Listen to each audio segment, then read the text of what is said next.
All right, here we go again.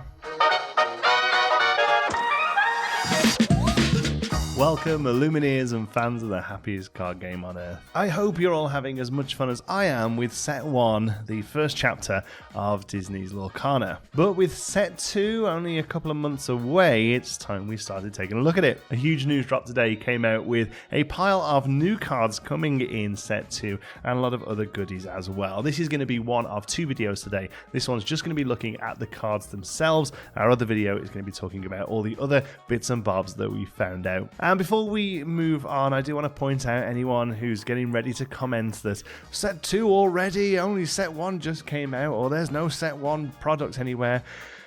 Welcome to TCGs. Lorcana is following the tried and tested method of having a new set every 3 months. Now, with Set 2 coming to game stores in November 17th, it's about time that we started to get a bit of hype going for it. But bear in mind, you're not going to be playing with these cards for a little while yet, so you've still got plenty of time to enjoy Set 1 in all its glory. But it's still super exciting to see how these new cards are going to change things up. So let's take a look at them and see what they tell us about the second set.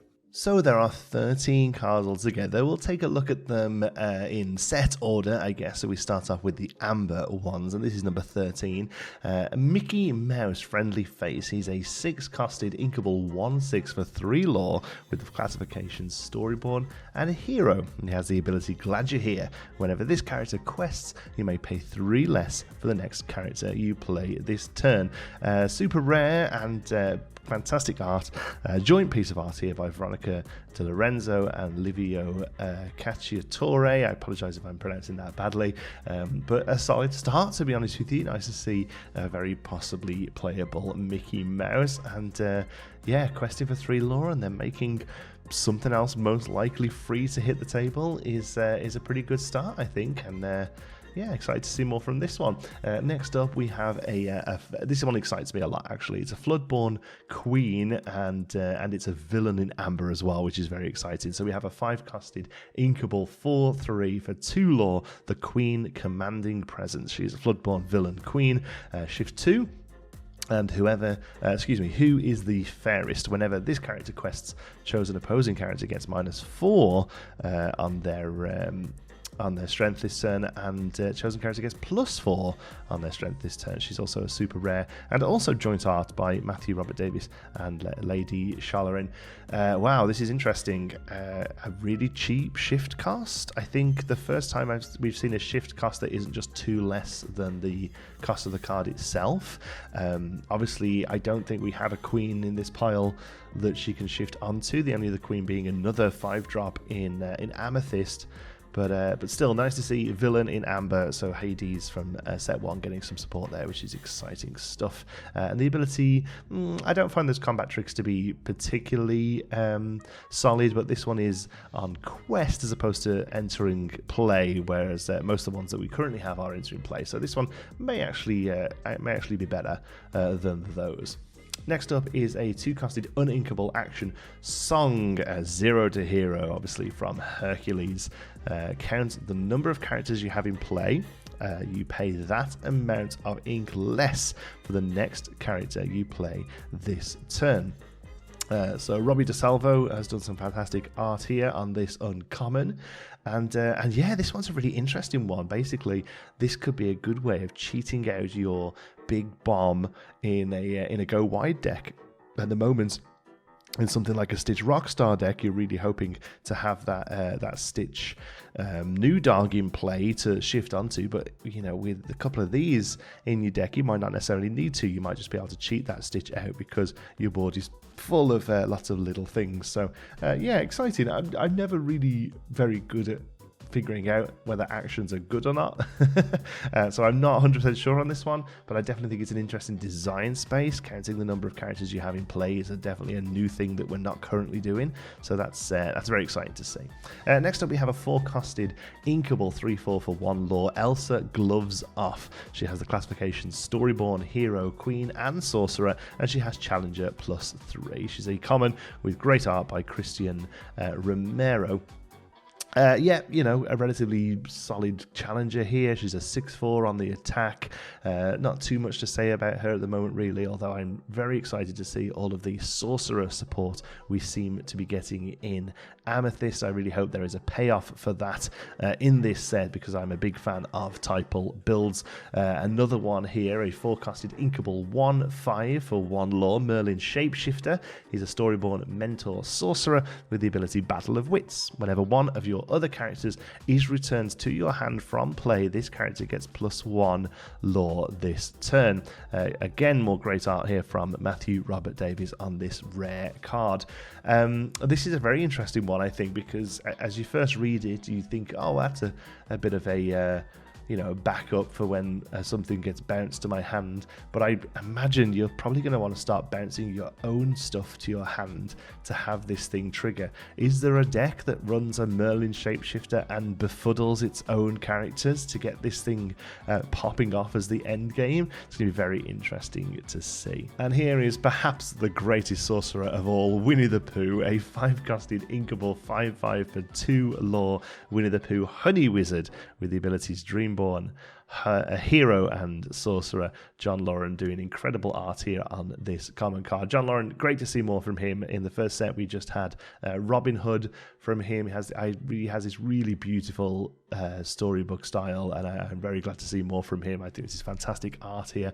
And yeah, again, not much to say about this card. It's a vanilla really, but it is showing you that we have a little bit of power creep in set 2. I mean, this is just a better version of Jumba Jakiba from set number 1, with him being a 4/5 on the exact same stat line. So yeah, there has been, and also a lower rarity as well. Jumba is an uncommon, this one being a common here. So yeah, you definitely see some increase in power level there, even if it is only slight. And again, more sorcerer stuff in Amethyst that goes along with a lot of stuff from set 1 as well. The Maleficents and the Yzmas there. I would really love to see a payoff for them. Give me a card that says, all sorcerers gain +1 ink this turn or something like that, +1 lore or something. That'd be really great to see. Next up then, we have a item, 3-costed uninkable item, the Sorcerer's Spellbook Knowledge. You can exert it and pay an ink to gain a lore. This rare card has a fantastic art from Julie Vu. Wow, here we go. I've always said the item package, the cards that care about items being in play, the Belle, the Maurice, the Tamatoa, they're pretty good, but they only get better with better items. And I actually think this might be quite a good item. It's uninkable, which is something that seems to happen quite a bit with items. But wow, this is a win con, basically. Obviously, it's not winning on its own, but it's the first item I think we've really seen that doesn't just benefit the board and give you a little bit of advantage. It actually does get you closer to your win con just by giving you a lore. Whether or not that is worth 3 ink, whether or not it's worth an uninkable card in your deck, only being able to play it is going to really know.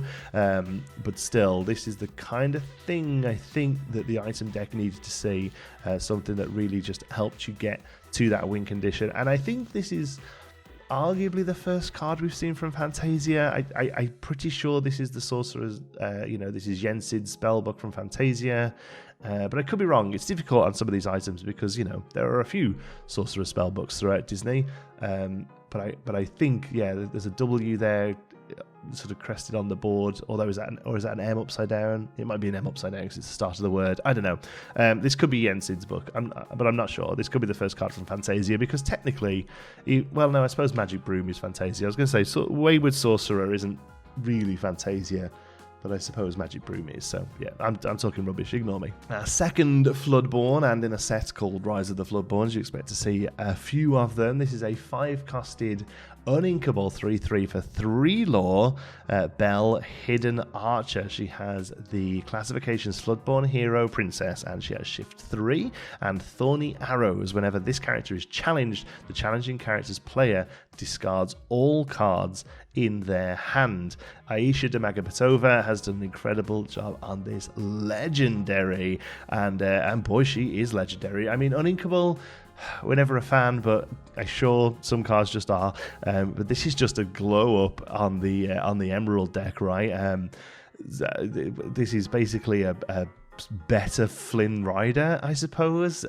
Stat line is similar, but we have extra lore there, and it's not just discard a single card, it's discard all cards in their hand. I mean, this thing is just a target removal magnet, isn't it? But I'm very excited to see this. I'm currently playing an Amethyst Emerald deck that runs all of this questy stuff in Emerald, and this is most definitely finding a home in there. I think she's absolutely awesome, and great art as well. Just a really fun card. This is my sort of playstyle 100%. Next up we have our first look at a new IP. This is a forecasted inkable 5/3 for 1 lore, Raya, Warrior of Kumandra, Storyborn Hero Princess, and art here by Matthew Robert Davis. And it's an uncommon card. It's a vanilla, but fine, 5/3's not awful in Ruby that wants to be sort of swinging out and attacking. Great art, but otherwise, we don't have much to say about vanillas, this. Although, some vanillas are seeing a lot of play in set 1. It's just, you can't really say much about them. They are what they are. Another look at a new IP here. This is a 4-casted uninkable item, Dinner Bell. You know what happens. You can exert this and pay 2, draw cards equal to the damage on chosen character of yours, then banish them. Peter Brockhammer doing great work on this rare here. So first look at a card from Basil the Great Mouse Detective. Very exciting to see. This is Ratigan's Bell. You can see the shadow of Ratigan there in the background. This is really awesome stuff. Very flavorful card. Maybe gives us a nice payoff for reckless cards as well. Very often they're coming out swinging and sitting around with damage on. Here you can really get some value out of that. I'd be very happy swinging out a Gaston or a Maui or a Takai and drawing 4 or 5 cards off them after they've killed something on the board. This could be pretty good. It's maybe a little overcosted at 4, but I don't necessarily hate this card, and I think it sort of fills a gap that Ruby had. Another Floodborn, and an awesome one as well, a 6-casted uninkable 4/4 for 3 lore, Gaston, Intellectual Powerhouse, is a Floodborn villain. He has Shift 4 and Developed Brain. When you play this character, look at the top 3 cards of your deck. You may put one in your hand and the rest on the bottom of your deck in any order. Again, Matthew Robert Davis killing it here on this rare. So he's not developing his brain, he's developed it. So this is basically a better version of Develop Your Brain, I guess. 3 cards, getting to keep one of them is a pretty solid ability. Any cards that replace themselves is really good. And all round, I love this. Great art, great flavor, and and a good statted body on a Floodborn. Get this out on turn 4 and immediately quest for 3 lore is pretty spicy. I'm definitely excited to see whether this one sees play. I feel like Sapphire needs a lot of support in set 2 to really bring it up to the rest of them, and I think this is a good start. We also have a 7-costed inkable 5/5 for 3, Cinderella Stout-Hearted, Floodborn Hero Princess Knight. I believe Knight is a new classification, which is strange because you'd think maybe things like Prince Philip and stuff would have it. But yes, I've just checked, and Knight is a new keyword. I mean, they could have given this Musketeer or giving Musketeers Knight, I guess, but no. This is a Shift 5, and also our first look at a new keyword as well. Resist +2. Damage dealt to this character is reduced by 2, basically, no matter where the damage comes from, seemingly. It is just reduced by 2. This means that this card can never be killed by a Fire the Cannons, which is incredible. It doesn't take damage from Grab Your Swords. It's incredible. The Singing Sword, whenever you play this song, whenever you play a song, this character may challenge ready characters this turn. Grace Tran doing great art on this super rare here. Holy cow, let's just go over this card again for a second, because there's a lot going on here. It's a Floodborn Cinderella, which is already pretty exciting. It's a 5/5 with 3 lore, which is a pretty good body. It's maybe a little overcosted at 7, but you can shift this out at 5. It immediately doesn't take damage from Grab Your Swords. It takes 1 damage from a smash. It takes 0 damage from Fire the Cannons, and just in general is going to be very hard to hit. And when you play songs, you know, Steel arguably has some of the best songs. A Whole New World, Grab Your Swords. This character may challenge ready characters, so it's going to give you a way to deal with the slight problem that the game has, let's be honest, where your opponent can just have loads of stuff readied and pass the turn, and you really can't necessarily deal with it. Oh man, this is a powerhouse, this card, I believe, and it definitely sort of seems to answer a control-y kind of meta. So far I think this is probably the strongest one we've seen. This is a great card. Another exciting card in Steel, a 4-costed uninkable 1/4 for 2 lore, Tiana, Celebrating Princess. She's a Dreamborn hero princess, and she also has Resist 2. Damage dealt by this character is reduced by 2, and what you give is what you get. While this character is exerted, you have no cards in your hand, opponent can't play actions. Matthew Robert Davis killing it again, man. He's done a lot of this art that we're seeing here today. She's also a super rare.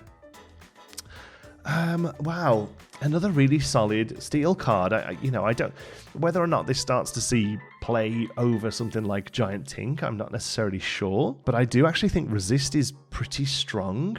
This is going to need 6 points of damage on it before it goes away. The ability, I'm not too sure whether that's very strong. Again, it really kind of depends on how much we're seeing actions have play. No cards in hand very often happens in the game, so it's, the ability most likely will happen quite a bit, but I don't really know whether that's going to be super powerful. But still, just a decent quester, I think, in Steel, which is interesting to see. But overall, exciting stuff. 13 new cards, and yeah, a lot of interesting stuff there. Very excited to see more. There you go, a pile of new cards with new mechanics as well. Exciting stuff. Looking forward to seeing more from the set as it gets revealed. Remember, every single card that gets shown, we'll talk about it here on the channel. So if you're not already, make sure you've hit subscribe so you don't miss a single thing. Thank you so much for watching. Until the next one, be good.